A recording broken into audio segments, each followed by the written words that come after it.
Early July. The scorching heat blanketed the road leading to the outskirts of Kamjeong town. A group of 5 close friends were excitedly planning a short getaway trip. Each had their own reason to be thrilled. Some wanted a change of scene. Some wanted to forget a breakup. Others simply wanted to get away. At their usual coffee shop, Phuong, the group leader, with a mischievous smile always on his face, excitedly handed his phone around for everyone to see. "Hey guys, look, I found this full house rental. Only 500k a night. It comes with a garden. And it's near a stream too. Perfect for 5 of us." Min, the cautious one, a bit of a scaredy cat, glanced at the screen and frowned. "Wait, that cheap? Sounds shady." "Man," Phuong smirked and winked. "I've been looking through all the homestays in town.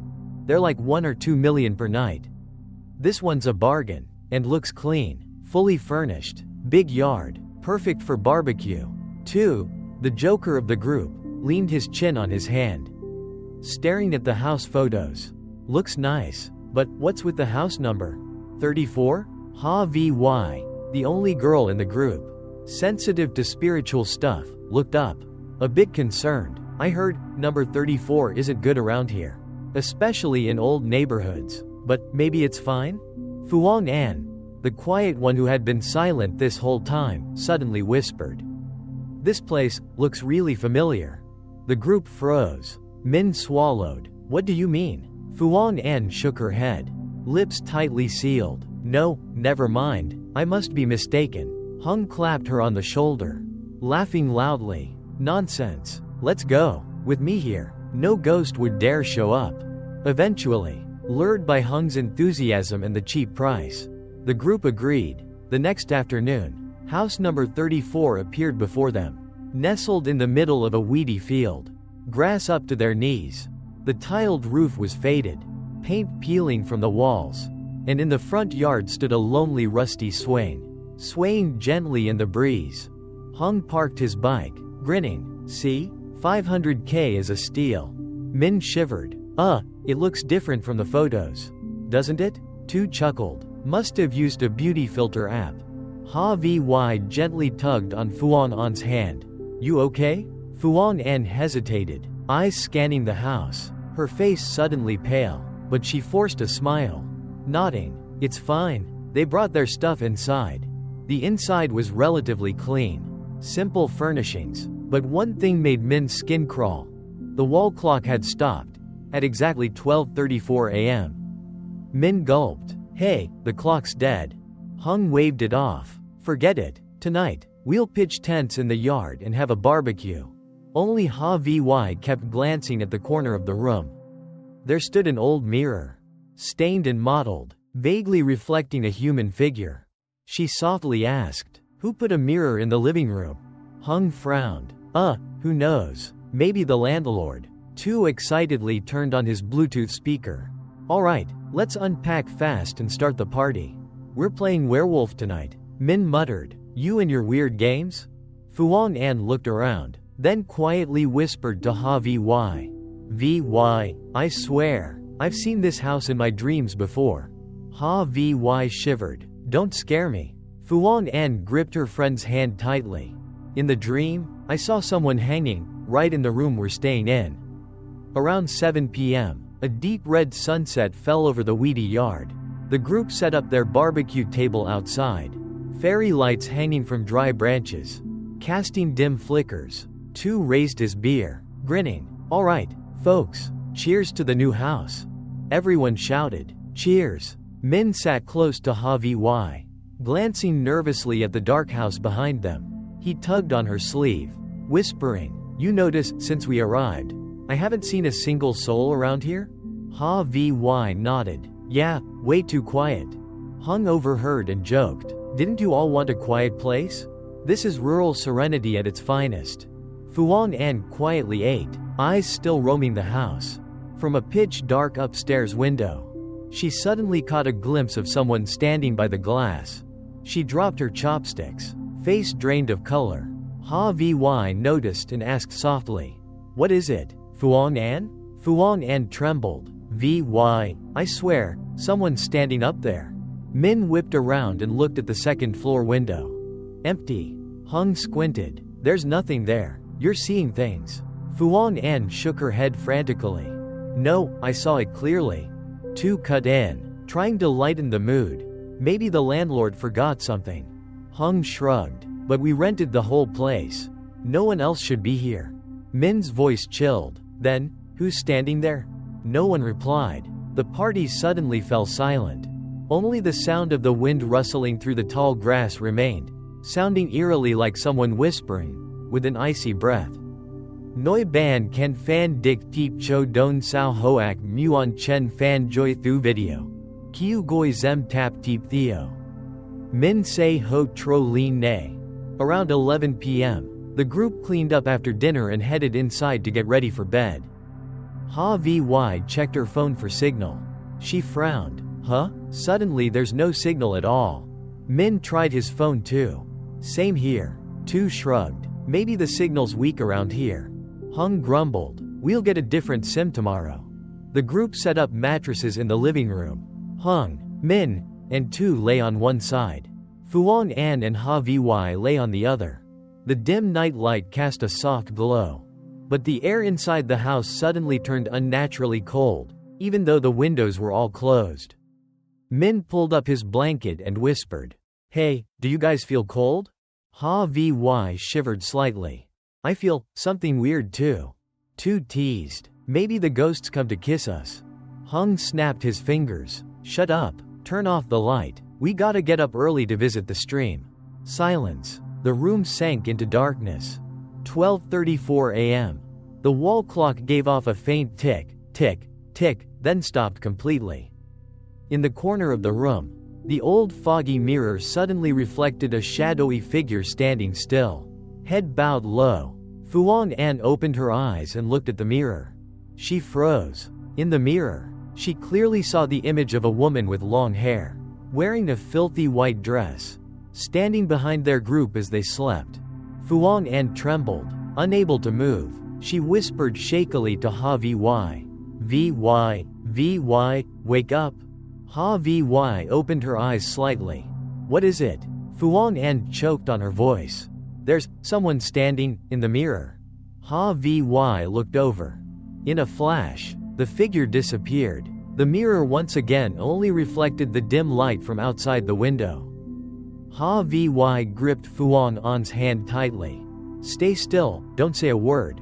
The two girls held hands, closed their eyes, and pretended to sleep. A soft giggle echoed from the corner of the room. He. Min stirred, half asleep. Who's laughing? No one answered. From above, drops of water began dripping to the floor. Plop, plop. Tu rubbed his eyes. Huh? Is the roof leaking? Hung stirred too. What's going on? Min looked up at the ceiling. There, a shadowy figure was crawling along the ceiling. The group screamed. Min's scream echoed through the whole house. Hung shot up, eyes wide. What the hell?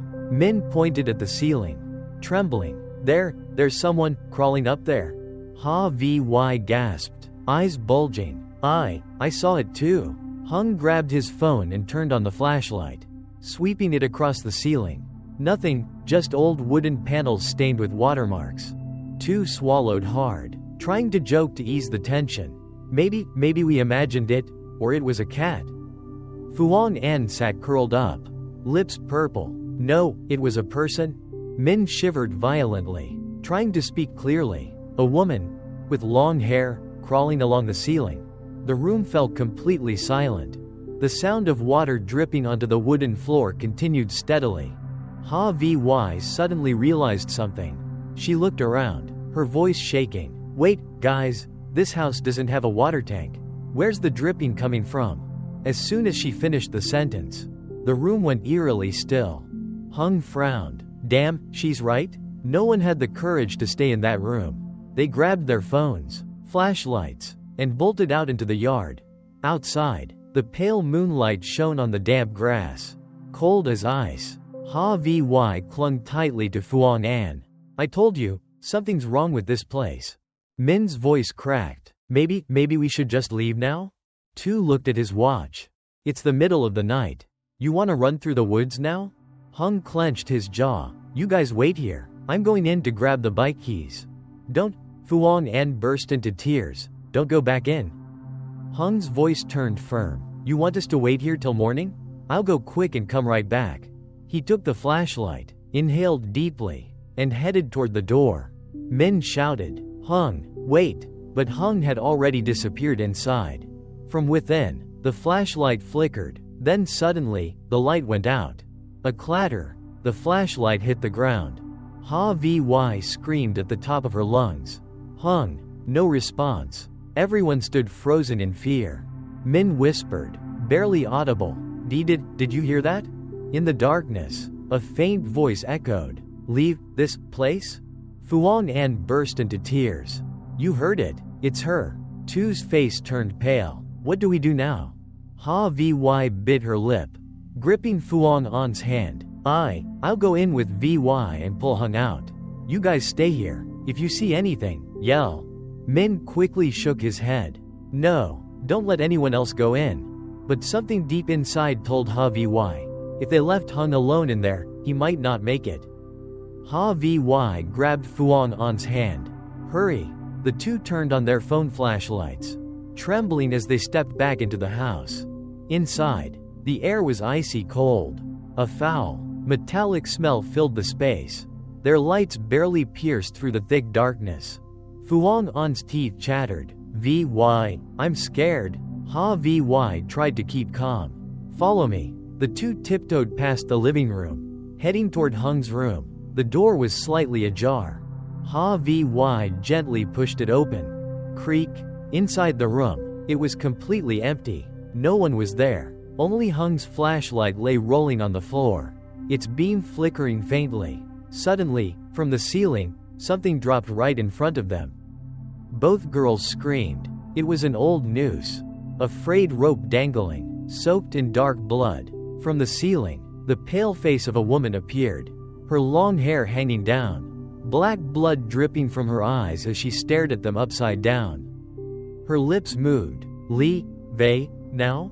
Ha-vy grabbed Phuong Anh and bolted out of the house. In the yard, Min and Tu were waiting, and when they heard the girls scream, they turned around in shock. Min's voice cracked. Oh no, run! The whole group sprinted down the road, abandoning their shoes and phones. While running, Tu tripped and fell. Min turned back to help, but the moment he grabbed Tu's hand, he froze. Right behind Tu, the figure of the woman in the white dress stood close. Her long hair draped down, face lowered. Min didn't dare scream. Tu followed his friend's gaze, turned around. A scream tore through the night. Tu's scream echoed across the weedy yard, then fell silent. Min trembled as he pulled Ha-vy and Phuong Anh's hands. Go, run, now? The group raced toward the trail that led to the highway. The cold night wind whipped through the trees, and the rustling leaves sounded like someone chasing behind. Phuong Anh sobbed as she ran. Tu, where's Tu? Min shouted. Forget him, keep running. Suddenly, a cliff wall rose in front of them. The path ended. Ha-vy dropped to her knees. No. Min pounded the rock. This path wasn't here, we came straight through before. Phuong Anh cried out. She's not letting us leave. Ha-vy froze. Who? Phuong Anh stammered, eyes filled with dread. That woman. The one in the mirror. I saw this place in my dream when I was little. Min grabbed her shoulders. Tell us clearly, what did you see? Phuong Anh trembled, tears streaming down. I dreamed of a woman, tied up, hanging in this house. She kept calling me, asking for help. I thought it was just a nightmare. Ha-vy stood still. You mean, her spirit hasn't moved on? Phuong Anh nodded. I remember, in the dream, there was a hidden basement under the house. Min was stunned. A basement? Ha-vy gripped Phuong Anh's hand tightly. You're sure? Phuong Anh mumbled. Yes, I remember clearly, under the big rug in the living room. They all stared at each other, faces pale as ghosts. Min stuttered. So now, we go back? Ha-vy gritted her teeth. If we don't, we'll die out here. With no other choice, the three turned back toward house number 34. Inside, the house was now pitch dark. freezing cold, the air thick with mold and the stench of something rotten. Ha Vy led the way, using her phone for light. Their footsteps echoed wetly on the damp tiles. Phuong Anh pointed to the center of the living room. There, Min, trembling, pulled back the old rug. Beneath it, a small trapdoor was revealed. Ha Vy swallowed hard. Open it. Min hesitated. You sure, Vy? Ha Vy nodded, eyes burning with resolve. She wants us to go down there. Min took a deep breath and yanked open the rusty latch. Bang! The door flew open, revealing a deep, pitch-black basement. Ha Vy shone her light down. A rickety wooden staircase led below, covered in cobwebs and dried blood. Min muttered, "We're insane?" Ha Vy held her breath. "Let's go." In the basement, the space was dark and damp. The smell of death was overpowering. Phuong Anh pointed to the corner. Over there. They walked toward it. In the dim light, they found an old photo, faded and decaying, of a family. In it was the long-haired woman, her face tired and worn, standing beside a man and a little girl. Min squinted. Who are they? Phuong Anh's voice trembled. That woman. She's the one who was killed. Ha Vy swept her light across the wall. Suddenly, jagged writing in blood appeared. He killed me, don't trust the landlord. Min turned pale. The landlord? You mean the old man we called to book the place? Phuong Anh shook her head. No, that guy's dead. I remember the villagers said, this house was abandoned for over 20 years. The old owner hanged himself here. Min's knees weakened. Then, who answered our call when we booked? Ha Vy shivered. It was her. At that moment, a shrill laugh echoed behind them. He. They all spun around. From the shadows, the ghostly woman emerged, long hair trailing, face ghost white, eyes glowing red. The shrill laughter grew louder. Coming closer, Min stood frozen, his hand shaking as he pointed the flashlight. The white figure glided forward, long soaked hair covering her pale face. Phuong Anh pressed against the wall, trembling. No, stay away. Ha Vy clenched her jaw, held up the photo. If you're her, you want justice, right? We didn't harm you. The figure stopped. In an instant, her pale face lifted, revealing tearful red eyes. A streak of black blood slid down her cheek. All must die? The whisper echoed. Min screamed and pulled the girls, bolting upward. Their footsteps thundered as the white figure chased behind, hair dragging, black fingernails scraping long lines into the walls. Min kicked the door open. Run! Outside, two lay motionless on the grass, eyes rolled back, black blood oozing from his mouth. Phuong Anh screamed. Ha Vy grabbed them and dragged them toward the motorbike. Min fumbled under the seat for the keys, hands shaking. Whoosh! A cold wind blew past. The rusty swing in the yard started swaying with a creak. At the doorway, the ghostly woman stood still. Min stammered, "Hurry up, Vy." The three started the engine, revved it, and sped off down the dirt road. In the rearview mirror, the white figure stood silently, long hair hanging down, red eyes watching them fade into the night. The next morning, the group returned to town, faces pale, bodies disheveled. No one dared to bring up the events of the previous night. Min walked into a nearby internet cafe to look up some information. Ha Vy sat beside him. Find anything? Min scrolled nervously through old news archives. An aged article appeared. House number 34. The hanging and mysterious disappearance of 1997. Homeowner Nguyen Van S hanged his wife and child in the basement before taking his own life. Since then, no one has dared to approach the house.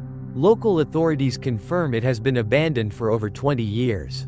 Ha Vy froze. Then, the person who called to book the house for us, who was it? Min said nothing. Phuong Anh, sitting beside them, whispered. It wasn't a person. Suddenly, the laptop screen went dark. Min frowned. What the heck? Did it break? Ha Vy pulled out her phone to snap a photo of the article. But strangely, nothing saved. The image was completely blank. Phuong Anh jumped. My phone won't open the camera either. Min glanced around the internet cafe. The flickering neon lights above buzzed. The shop owner was busying himself at the back, but his figure didn't reflect in the wall mirror. The three sat frozen. Phuong Anh whispered, "We haven't escaped yet." Click. The internet cafe door locked by itself. The shop owner slowly turned around. His face ghost white, his eyes pitch black, no whites in sight. His voice echoed, cold as ice. "Why not stay one more night?" The three of them jumped to their feet in panic. Behind them, every computer screen suddenly lit up at once, each displaying the same image. The long-haired woman's face, black blood streaming from her eyes, repeating one chilling message in bright red. "Die, die, die." The glass door blew open. A freezing gust slammed into their faces. Plastic chairs toppled. Electrical cords sparked violently. Min screamed, "Run!" They bolted outside, sprinting down a dark, dusty street. Suddenly, a motorbike zoomed toward them. Screech.